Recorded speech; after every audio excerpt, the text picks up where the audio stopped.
Assalamualaikum warahmatullahi wabarakatuh. Saudara-saudaraku yang dirahmati Allah Subhanahu wa Ta'ala, kita semua perlu kita ketahui bahwa kejadian alam semesta ini awalnya itu rahasianya sangat besar sekali, saudara-saudara. Maka sesungguhnya itu Allah Subhanahu wa Ta'ala yang sebenar-benarnya menzohirkan dirinya kepada segala sesuatu itu. Jadi awal kejadian alam ini sesungguhnya Allah Ta'ala yang datang sendiri menjelaskan dirinya, tajalli, menampakkan dirinya. Kalau bukan karena Allah Subhanahu wa Ta'ala yang datang untuk menjelaskan dirinya, untuk menampakkan dirinya, maka alam ini tidak akan pernah ada, saudara-saudara. Subhanallah. Jadi perlu kita ketahui kenapa, saudara-saudara, Allah Subhanahu wa Ta'ala datang sendiri menjelaskan dirinya. Mengapa?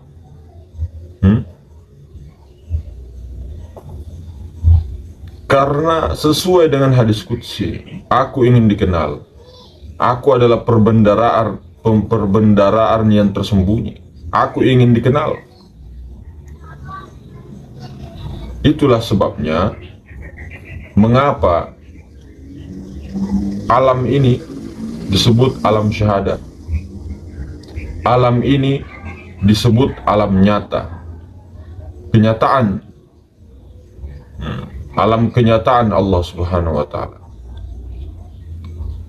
Maka inilah, saudara-saudaraku, alam nyata inilah yang sesungguhnya yang disebut alam syahadah. Apa itu alam syahadah? Alam penyaksian, saudara-saudara. Jadi kesalahan kita terbesar pada saat ini, apabila di dunia ini, apabila sekarang ini, di alam ini, tidak menyaksikan Allah Subhanahu wa Ta'ala. Ini adalah kesalahan terbesar kita. Dan segala sesuatu, semua ibadah-ibadah kita, baik zohir maupun batin, jika tak menyaksikan Allah Subhanahu wa Ta'ala, ini adalah kesalahan yang sangat besar. Karena Allah Subhanahu wa Ta'ala itu ingin dikenal, saudara-saudara, sebagaimana dahulu. Makanya dikatakan, wa ma khalaqatul jinna wal ins illa liya'budun. Dan tidaklah aku menciptakan jin dan manusia kecuali hanya untuk beribadah kepada.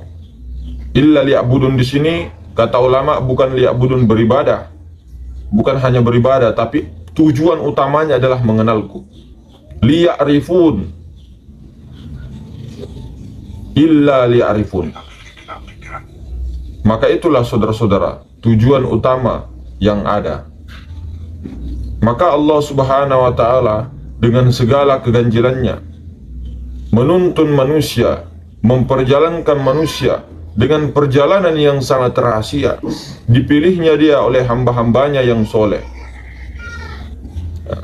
dipilihnya semua hamba-hambanya, yaitu tajalli daripada dirinya sendiri, saudara-saudara, yang dimana semua itu diperjalankan oleh Allah Subhanahu wa Ta'ala, lalu dimi'rajkan, dipertemukan dengan Allah Subhanahu wa Ta'ala.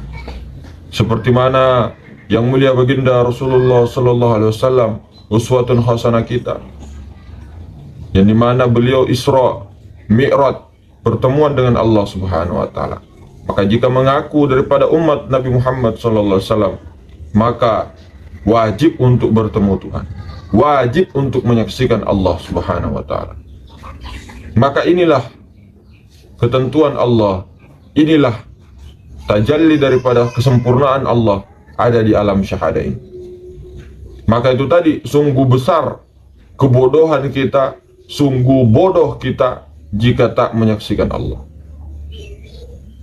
Maka kita tahu, saudara-saudara, Allahnya Nabi Adam, Allahnya Nabi Musa, Allahnya Nabi Nuh, Allahnya Nabi Ibrahim, Allahnya Nabi Muhammad, itu sama keadaannya sampai sekarang. Sama dengan Allah kita sekarang. Sama. Sampai kita mati nanti, ajal putus, Allah tetap tidak berubah, saudara-saudara. Zat Allah kekal, tidak berubah-berubah. Allah tidak seperti makhluk. Allah tidak seperti kita yang berubah-berubah dari anak bayi, kemudian anak kecil, kemudian remaja, sampai orang tua, sampai putih rambutnya, sampai ajal putus, berubah-berubah, muhaddas, baharu. Begitu juga dengan alam semesta. Jadi kita ini pertama harusnya bisa membedakan mana makhluk, mana muhaddas, mana qadim, mana makhluk, mana pencipta, mana kholik, mana makhluk. Harus membedakan. Jadi yang disebut makhluk di sini atau diciptakan, bahasa syariatnya, itu adalah bentuk-bentuk rupa-rupa yang berbentuk tangan, rambut, kaki, mata, semuanya. Itu adalah muhaddas. Alam semesta juga muhaddas. Kenampakan-kenampakan yang nampak itu adalah semua adalah muhaddas, makhluk. Akan tetapi perlu dipahami, zat Allah Subhanahu wa taala itu ada di segala sesuatu, di segala yang muhaddas itu. Padahal sebenarnya muhaddas ini tidak ada. Sebenarnya kalau dikatakan dilihat ada berbentuk, yang berupa, yang berwarna, itu ada. Akan tetapi pada hakikatnya ketika kita lihat sebenar-benarnya yang mampu menembus kepada zat, itu sebenarnya tidak ada. Yang paling nampak itu adalah zatnya Allah Subhanahu wa taala. Jadi begitu saudara-saudara.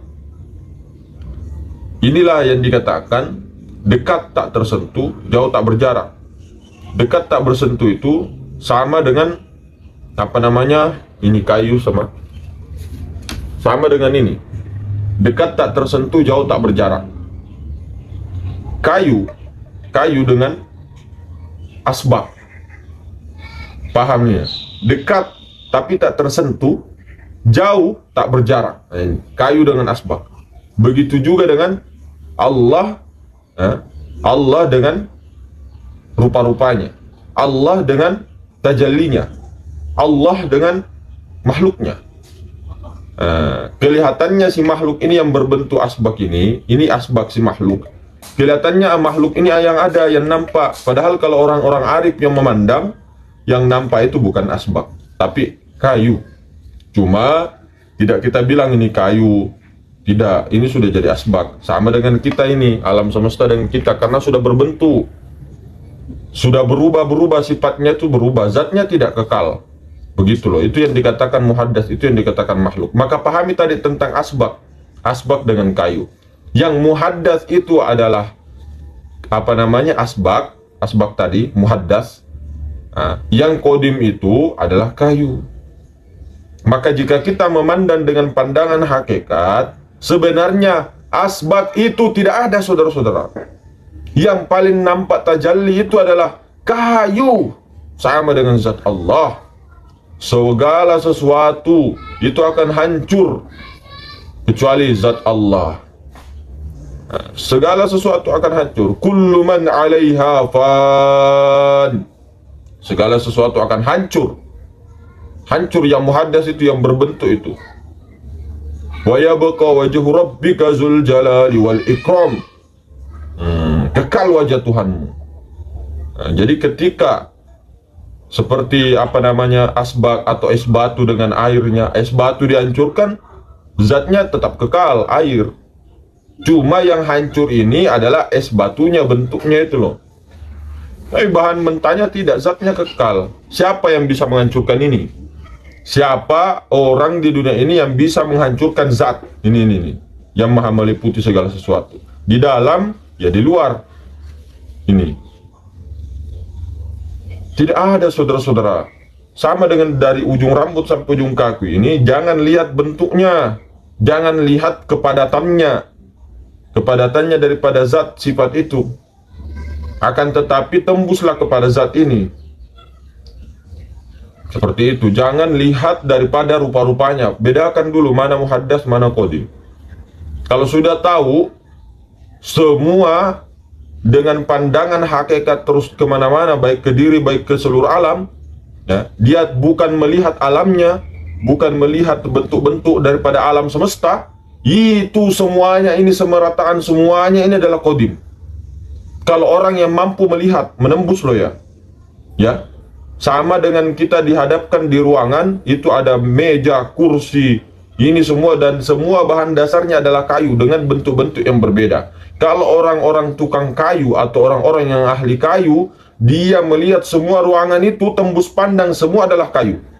Tapi orang-orang yang buta, tidak mengetahui bahan daripada dasar kayu tadi, dasar daripada meja tadi, dasar daripada kursi tadi, dasarnya daripada palapon tadi, dasarnya semua yang ada bahan-bahan itu yang berbentuk-bentuk beda-beda, dia pasti tidak mengetahui bahwa kursi itu dari kayu dan sebagainya. Tapi orang-orang yang ahli atau orang-orang yang memakrifat dengan kayu itu pasti mengenal semuanya ini hakikatnya adalah kayu, cuma sudah berbentuk.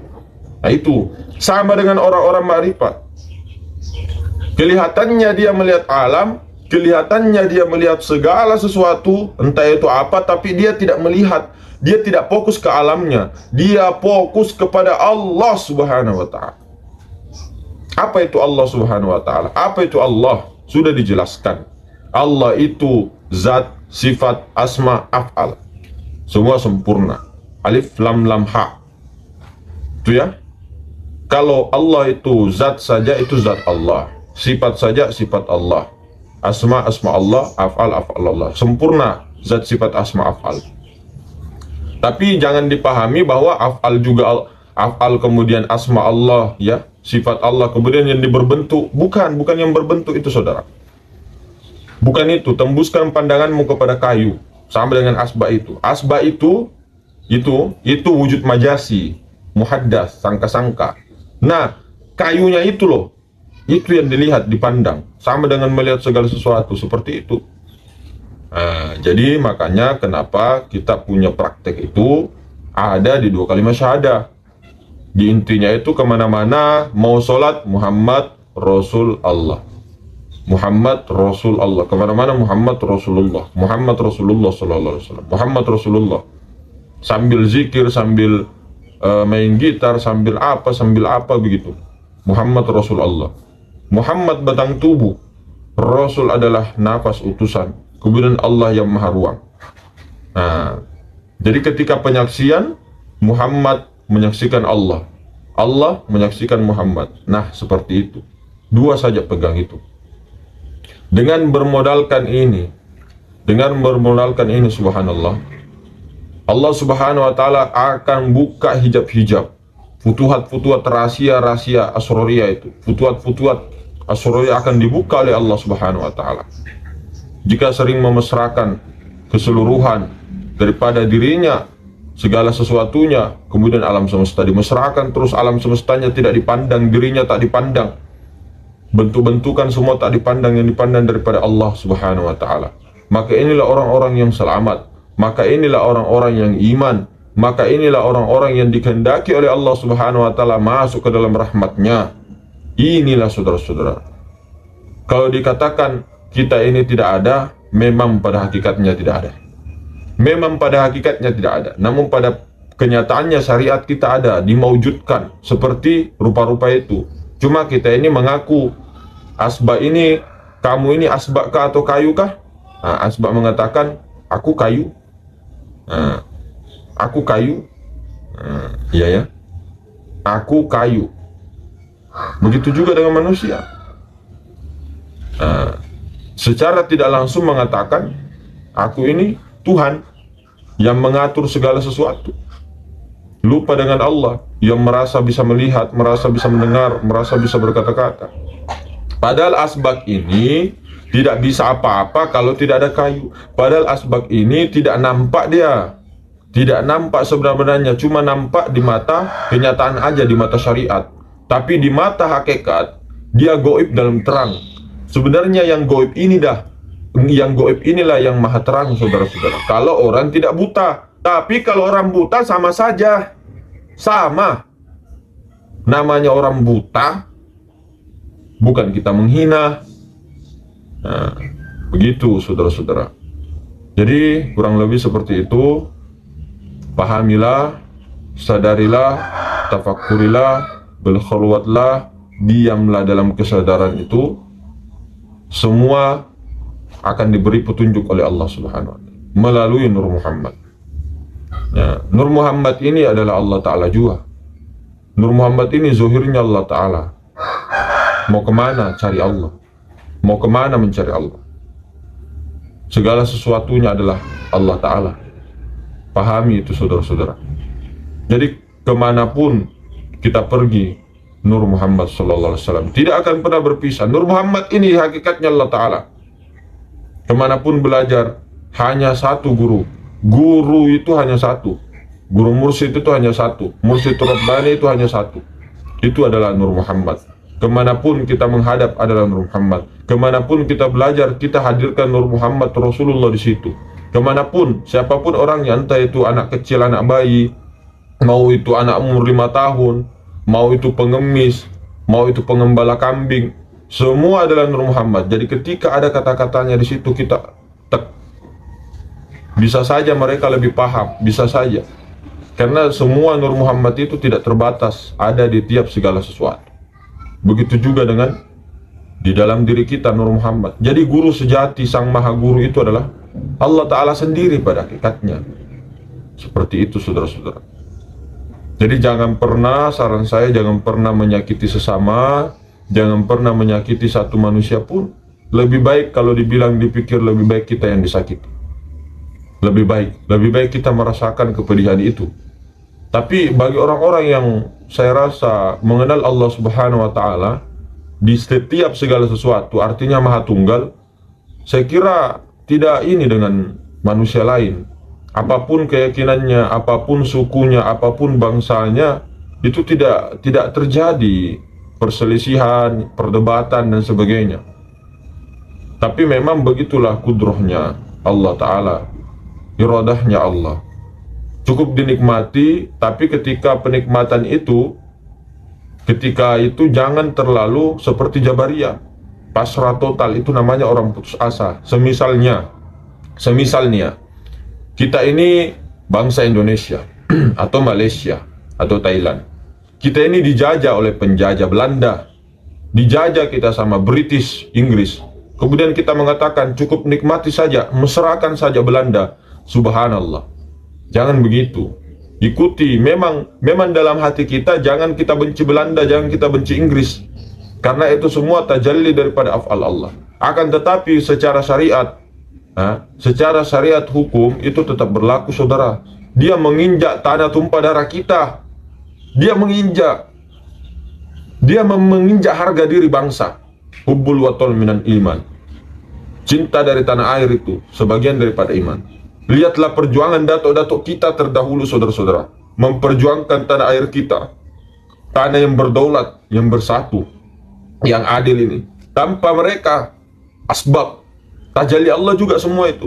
Tanpa mereka, leluhur-leluhur kita, apakah bangsa Indonesia masih tegak sampai saat ini? Merah putih semuanya. Kita tanamkan semangat patriotisme, perjuangan seperti leluhur-leluhur kita, bangsa Nusantara yang sangat pemberani, yang rela mengorbankan semua untuk anak keturunannya. Sampai sekarang Indonesia seperti apa saudara-saudara? Kira-kira. Jadi jangan mengatakan Belanda masuk menjajah terus kita bilang mesrakan saja. Subhanallah. Lihat perjuangan leluhur kita itu, datuk-datuk kita yang berjuang itu, baru bilang pasrahkan. Jangan saudara. Ini bagaimana kita mengenang ya. Sebentar lagi kalau dibilang ya bahasa-bahasa kasapnya ya, arwah-arwah para leluhur kita turun. Ya. Turun mereka untuk menyemangati cucu-cucunya, keturunannya. Dan di mana di Indonesia, Malaysia, di tanah Melayu, di semuanya itu, di segenap penjuru timur itu menginginkan semua tanah kita ini tidak boleh ada penjajah yang masuk saudara-saudara. Seperti itu. Jadi ini semangat patriotisme, kebenaran juga. Besok terjadi 17 Agustus, hari raya kita, kemerdekaan kita Indonesia. Maka jagalah silaturahmi, jagalah persaudaraan kita. Jangan mau, ya, jangan mau ditunggangi, jangan mau diadu domba sesama suku, saudara-saudara. Kita Indonesia, jangan mau diadu domba dengan suku-suku lain. Jangan mau adu domba hanya dengan harta saja, jangan dengan jabatan, dengan apa, jangan mau. Ingat leluhur kita, ingat perjuangan dulu. Setengah matinya orang itu berperang, setengah matinya orang itu melindungi bangsa Indonesia. Jangan, saudara-saudara. Kita semua saudara, dari Sabang sampai Merauke, bahkan Malaysia, ke Kamboja, ke Brunei. Semua saudara kita. Kita sengaja mau dipisah-pisahkan. Ini kalau bahasa syariatnya begitu. Tapi jangan mengatakan semua sudah kehendak Allah baru kita tidak ngapa-ngapain, saudara. Mohon maaf, itu pengecut.